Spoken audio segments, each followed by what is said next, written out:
Welcome to the deep dive. Today, we're diving into how universities are tackling this whole generative AI thing. Oh, yeah. It's everywhere these days. It really is. We've got this brand new white paper from the Association of Pacific Rim Universities. Okay. It's called Generative AI in Higher Education, Current Practices and Ways Forward. I've heard good things about that one. Yeah, and this deep dive is all about getting you up to speed quickly but thoroughly. Sounds good. So, Yeah, this white paper, it takes a global perspective. Right. It draws on insights from universities across the Pacific Rim. And I think what's really interesting is it's not just a tech report.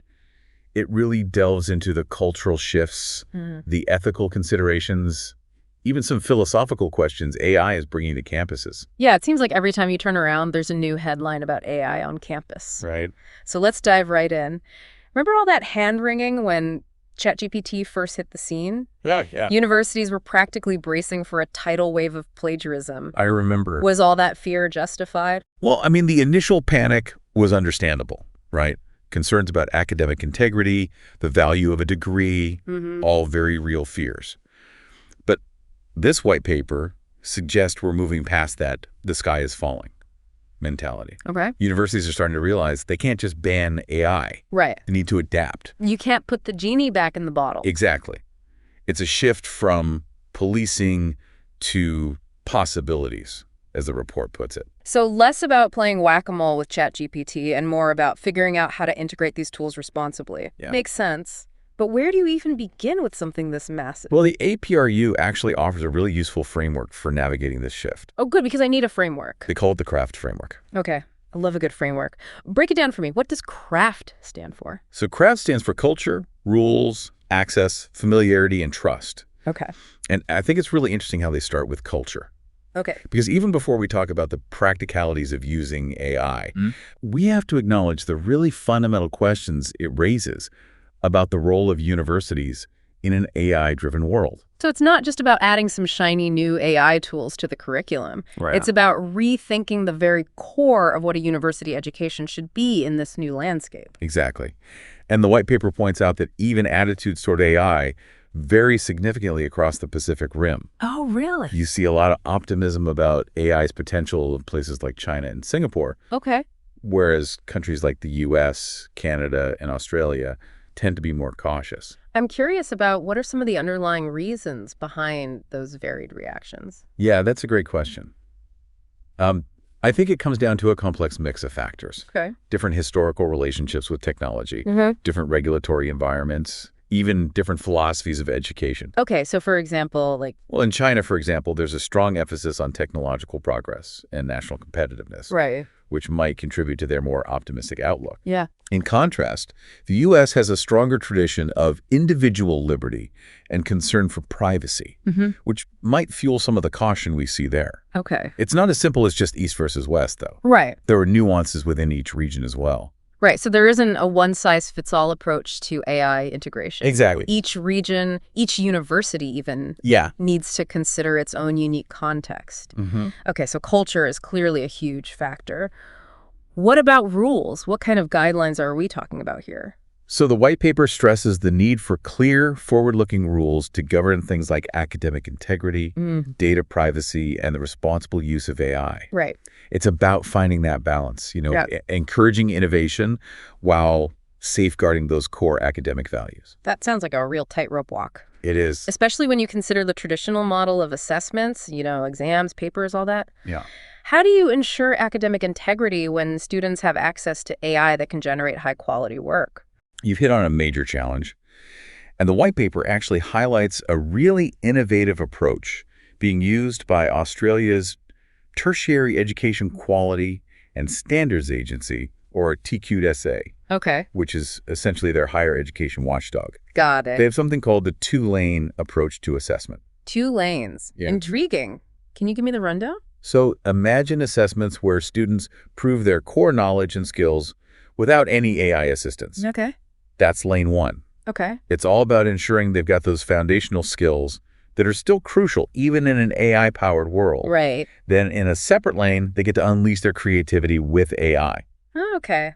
I'm starting to see how that could work. Yeah. Lane 1 is all about demonstrating those core competencies that can't be faked, Right. while Lane 2 is about exploring the possibilities of AI and building comfort with these new tools. Exactly. That sounds pretty promising, but is it realistic? I mean, is it feasible to expect universities to implement such a complex system? Yeah, those are valid concerns. Mm. And the white paper acknowledges that any large-scale change comes with challenges. Sure. Implementing a two-lane system would definitely require a significant shift in thinking resources training. Right.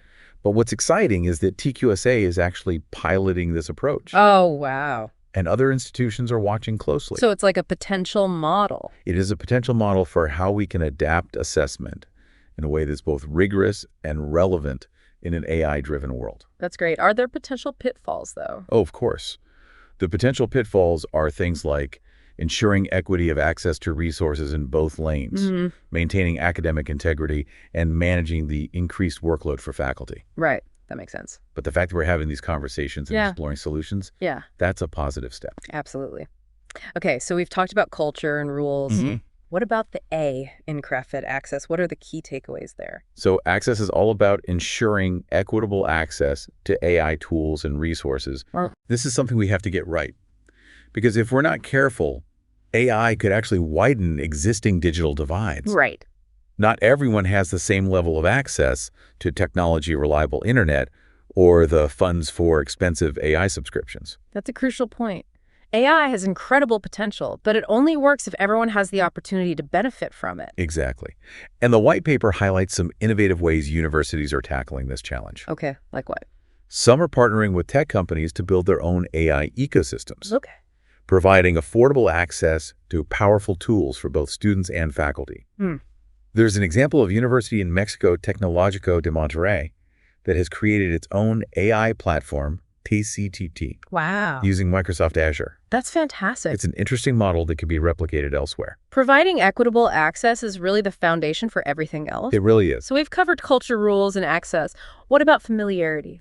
So familiarity is about moving beyond basic digital literacy and making sure faculty, students, and even university leadership are comfortable with AI. Right. Not just how to use the tools, but understanding their capabilities, limitations, and the ethical considerations that come with them. Right. It requires a serious investment in training and development. It's not just about teaching people how to use the latest AI chatbot, right? No. It's about developing a deeper understanding of how these tools work, how they can be used responsibly, and what their implications are for the future of education. Exactly. The white paper mentions some interesting research on this, right? Yes. They cite the Digital Education Council's Global AI Student Survey, Okay. which reveals a pretty striking gap.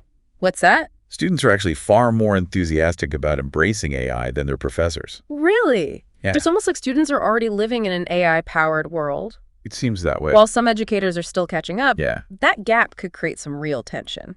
Absolutely. Yeah. It underscores the importance of ongoing professional development for faculty. Right. We need to equip educators with the knowledge and confidence to guide students in the responsible and effective use of AI. All right, so we've tackled culture rules, access, and familiarity. That brings us to the final element of the CRAFT framework, trust. Why is trust so crucial in this context? Well, trust is absolutely essential for the success of AI integration. Okay. We're talking about building trust between students and educators, institutions and tech vendors, even users and AI itself. Right. Without that foundation of trust, this whole endeavor is likely to fall apart. If students don't trust that their teachers are using AI fairly, or if teachers don't trust the reliability of the AI tools, it can really undermine the whole learning environment. You're right, and the white paper warns that mistrust can lead to some pretty counterproductive behaviors. Like what? Things like overly restrictive rules or relying on surveillance-heavy approaches to academic integrity. That kind of creates a big brother atmosphere that actually hinders learning rather than supporting it. Interesting. Transparency is key here. Okay. Universities need to be open about how they're using AI, involve students and faculty in the decision-making process, and demonstrate that AI is being used to enhance learning, not to punish or control. It sounds like building trust is as much about culture and communication as it is about technology. It really is. But this white paper goes a step further, right? Yeah. It talks about moving beyond just stuff to skills and soul. What exactly does that mean? That's where things get really interesting.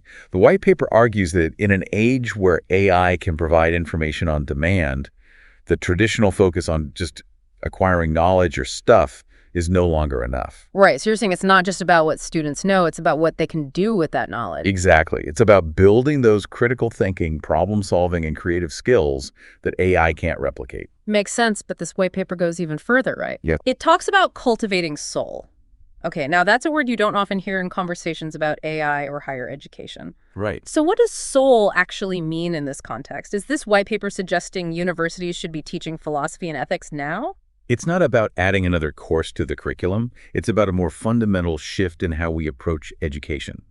Think of soul as encompassing things like ethical decision-making, Okay. empathy, a sense of purpose, social responsibility, those uniquely human qualities that are going to be even more important in a world increasingly shaped by technology. So it's about preparing students not just for the workforce, but for a world where AI will impact every aspect of their lives. Yeah. Equipping them to be thoughtful, engaged, ethical citizens in an AI-powered society. Precisely. And to do that effectively, universities can't operate in isolation. The white paper really emphasizes that collaboration is key. Collaboration makes sense. You're going to need all hands on deck to navigate this uncharted territory. But what does collaboration look like in practice? It can take many forms. Universities sharing best practices, working together to address shared challenges, even partnering with industry and government to develop solutions. Okay. For example, the white paper talks about the potential for regional clusters focused on specific issues. Imagine universities in Oceania collaborating on how to ensure equitable access to environmentally friendly AI models. I like that it's about pooling resources, expertise, and perspectives to find solutions that work for everyone. Exactly. And speaking of bringing more voices to the table, the white paper also talks about elevating students as partners in this process. What does that look like? It could involve creating student AI ambassador programs, where students work alongside faculty to co-design learning experiences. You could have students leading workshops on AI literacy, helping to shape ethical guidelines, even contributing to research projects. That's brilliant. Students are often the early adopters of new technologies, so why not tap into their enthusiasm and expertise? It's a win-win. Okay, so this APRU white paper has given us a lot to chew on. It paints a picture of the initial AI panic, then offers the CureFT framework as a roadmap for navigating this new terrain. But it goes beyond the practicalities, challenging us to think about the bigger picture of what we want higher education to be in an AI-powered world. It's like we're not just building a house, we're designing a whole new city. And what's so important about the CRFU framework is how it highlights the interconnectedness of all these elements. You can't just focus on rules or access in isolation. Right. You need a culture of trust, a commitment to building familiarity, and a willingness to adapt to the ever-evolving landscape of AI. Okay. And you need to do it all in a way that aligns with the unique values and context of your institution. So much to consider. But this white paper gives us a great starting point for those conversations, and it leaves us with a really thought-provoking question to ponder. Indeed. If you were designing a university for an AI-powered world, what would be its defining features? It really does make you think. If you were designing a university for an AI-powered world, what would be its defining features? You're right. It's such a fascinating question. It is. I'm already picturing a campus where AI is seamlessly woven into the learning experience. Oh, yeah. You have personalized learning paths, interactive simulations, AI-powered research collaborations. It would be incredible. But it goes beyond just the technology, right? Of course. This hypothetical university would need to foster a culture of curiosity Right. and ethical engagement. Yeah. It would need to equip students not just to use AI tools, but to understand their potential and limitations, to think critically about the implications of AI. You'd be preparing students to be more than just users of AI. They'd be its shapers and stewards. Exactly. It's about empowering them to navigate this complex landscape with both knowledge and wisdom. I can practically see it now. A generation of graduates who are AI fluent, ethically grounded, and ready to tackle the challenges and opportunities of an AI-driven future. And this isn't some far-off fantasy. Right. The groundwork is being laid right now in universities around the world. The APRU white paper we've been discussing is a testament to that. Right. It's a call to action, a recognition that we're not just passengers on this AI journey. Yeah. We're actively shaping its course. This deep dive has been eye-opening. It's clear that the world of higher education is at a crossroads. What are your final takeaways for our listener today? Well, I think the key message is that the landscape of AI in higher education is dynamic, Is. complex, and brimming with potential. Mm-hmm. The CRFT framework offers a valuable map for navigating this uncharted territory. It does. But the journey requires courage, collaboration, and a willingness to embrace both the challenges and the opportunities that AI presents. Well said. I encourage all of our listeners to explore the APRU white paper. It's full of insightful perspectives and practical guidance for anyone interested in the intersection of AI and higher education. It really is a great resource. And as you continue exploring this fascinating field, Yeah, keep that final question in mind. absolutely. If you were designing a university for an AI-powered world, what would be its defining features? Let that question spark your imagination and guide your own exploration of this transformative landscape. Yeah, it's a question worth pondering. It is. Thank you for joining us on this deep dive into the world of AI in higher education. Until next time, keep learning, keep questioning, and keep pushing the boundaries of what's possible in an AI-powered world. It's been a pleasure.